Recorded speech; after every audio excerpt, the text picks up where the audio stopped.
آج ہم ایک خاص نقطے پر بات کر رہے ہیں جو اکثر نظاری اسماعیلی تاریخ اور فکر میں دلچسپی رکھنے والوں کے ذہن میں آتا ہے جی کہ امام حسن علیہ السلام، جن کا احترام تو سبھی شیعہ روایات میں بہت بلند ہے، انہیں نظاری اماموں کی جو رسمی فہرست ہے اس میں کیوں شمار نہیں کیا جاتا؟ ہمارے پاس جو مواد ہے وہ اسی سوال کی وضاحت کرتا ہے۔ جی بالکل، اور یہ سوال اہم ہے۔ اس کا جواب اصل میں نظاری اسماعیلی روایت میں امامت کے دو خاص تصورات کو سمجھنے میں ہے۔ اچھا جی، یہ تصورات ہیں مستقر امام اور مستودع امام، یعنی امانت دار امام۔ مستقر اور مستودع۔ جی، یہی فرق جو ہے وہ اس پوری بحث کی بنیاد ہے۔ اچھا، تو آئیے پہلے مستقر امام کے تصور کو سمجھیں، اس سے کیا مراد ہے اور یہ نظاری سلسلے سے کیسے جڑا ہے؟ دیکھیں، مستقر امام وہ ہیں جن کا تعلق امامت کے بنیادی موروثی سلسلے سے ہوتا ہے۔ موروثی، ٹھیک۔ انہیں یہ الہی اختیار اپنے والد امام سے وراثت میں ملتا ہے اور وہ اسے اپنی اولاد میں منتقل کرنے کے مجاز ہوتے ہیں۔ صحیح۔ نظاری اماموں کی جو تسلیم شدہ فہرست ہے وہ اسی مستقر سلسلے کی پیروی کرتی ہے جو امام علی علیہ السلام کے بعد امام حسین علیہ السلام اور پھر ان کی نسل سے جاری رہتا ہے۔ یہ امامت کی، آپ سمجھیں، اصل ریڑھ کی ہڈی ہے۔ ٹھیک، یعنی یہ براہ راست نسل اور اختیار کی منتقلی کا معاملہ ہے۔ تو پھر اس کے مقابلے میں یہ دوسری قسم مستودع یا امانت دار امام، ان کا کیا کردار ہوتا ہے؟ مستودع امام، جی، وہ شخصیت ہوتے ہیں جنہیں کسی خاص وقت میں، اکثر جب کوئی مشکل ہو یا خطرہ ہو، امامت کی ذمہ داریاں عارضی طور پر سونپی جاتی ہیں۔ عارضی طور پر؟ جی، ان کا اختیار اپنے دور امامت میں مکمل اور حقیقی ہوتا ہے۔ وہ امت کی رہنمائی کرتے ہیں، فیصلے کرتے ہیں، سب کچھ۔ اچھا۔ لیکن کلیدی نقطہ یہ ہے کہ امامت کا سلسلہ ان کی اولاد سے آگے نہیں بڑھتا۔ تو یہ فرق ہے۔ جی، ان کا بنیادی مقصد ہوتا ہے مستقر امام اور امامت کے اصل تسلسل کی حفاظت کرنا۔ وہ ایک طرح سے امانت کے رکھوالے ہوتے ہیں۔ یہ واقعی ایک دلچسپ تفریق ہے۔ تو اس فریم ورک میں نظاری نقطہ نظر کے مطابق امام حسن علیہ السلام کا کیا کردار تھا، خاص طور پر امام علی علیہ السلام کی شہادت کے بعد کی مشکل دور میں؟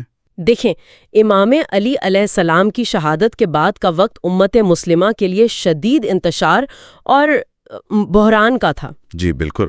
تو نظاری روایت کے مطابق امام حسن علیہ السلام نے اس وقت مستودع یعنی امانت دار امام کے طور پر ذمہ داری سنبھالی۔ اچھا، مستودع امام کے طور پر؟ جی، انہوں نے اس نازک وقت میں امت کی قیادت کی اور امامت کے تمام اختیارات بھی استعمال کیے۔ ان کا یہ کردار بہت اہم تھا تاکہ امت کو سنبھالا جا سکے۔ تو گویا وہ مکمل اختیار کے حامل امام تھے لیکن حیثیت امانتی تھی۔ بالکل۔ اسی دوران امام حسین علیہ السلام کا کیا کردار تھا؟ کیا وہ بھی منظر پر تھے؟ جی بالکل۔ نظاری فکر کے مطابق جس وقت امام حسن علیہ السلام مستودع امام کے طور پر ظاہری قیادت کر رہے تھے، اسی دوران امام حسین علیہ السلام مستقر یعنی مستقر امام کے طور پر موجود تھے۔ اچھا۔ وہ اس وقت شاید ظاہری قیادت میں نہ ہوں لیکن امامت کا اصل دائمی سرچشمہ ان کی ذات تھی۔ تو یہ ایک طرح سے دو پہلو ساتھ چل رہے تھے؟ جی، ایک ظاہری اور وقتی اور دوسرا باطنی اور دائمی۔ اچھا، یہ نقطہ بہت اہم ہے۔ تو پھر جانشینی کا معاملہ کیسے طے ہوا؟ جب امام حسن علیہ السلام کا انتقال ہوا تو امامت کس کے پاس گئی؟ جی، جب امام حسن علیہ السلام کا انتقال ہوا، چونکہ وہ مستودع امام تھے تو امامت کا سلسلہ ان کی اولاد کے بجائے واپس مستقر سلسلے میں چلا گیا، یعنی امام حسین کی طرف۔ جی بالکل، یعنی امامت امام حسین علیہ السلام کے ذریعے آگے بڑھی جو پہلے سے ہی مستقر امام تھے، اور پھر ان کی اولاد میں یہ سلسلہ جاری رہا۔ اچھا، یہی وہ وجہ ہے جس کی بنیاد پر نظاری اسماعیلی فکر میں امام حسن علیہ السلام کو مستقل اماموں کی اس فہرست میں شامل نہیں کیا جاتا۔ واضح ہو گیا۔ تو یہ فہرست دراصل مستقر اماموں کی ہے۔ جی، لیکن یہ سمجھنا ضروری ہے، اور مواد بھی یہی کہتا ہے، کہ یہ درجہ بندی امام حسن علیہ السلام کے احترام، ان کی عظمت یا ان کے دور امامت میں ان کے اختیار کو کسی بھی طرح کم نہیں کرتی۔ بالکل درست، ایسا ہرگز نہیں ہے۔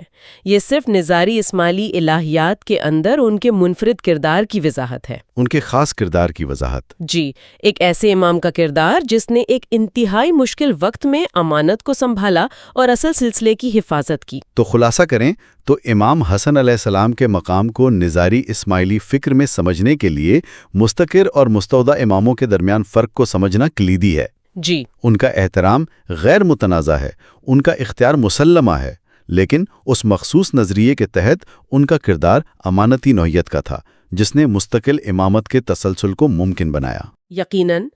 اور یہ مزدودہ یا امانتی قیادت کا تصور یہ صرف اسی تناظر تک محدود نہیں رہتا میرے خیال میں۔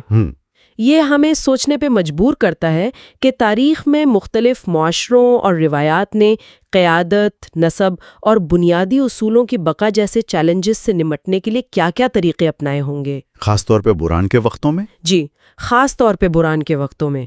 یہ غور طلب بات ہے کہ تسلسل کو قائم رکھنے اور کمیونٹیز نے کون کون سے نظام وضع کیے ہوں گے۔ یہ ایک وسیع تر سوال ہے جو یہاں سے نکلتا ہے۔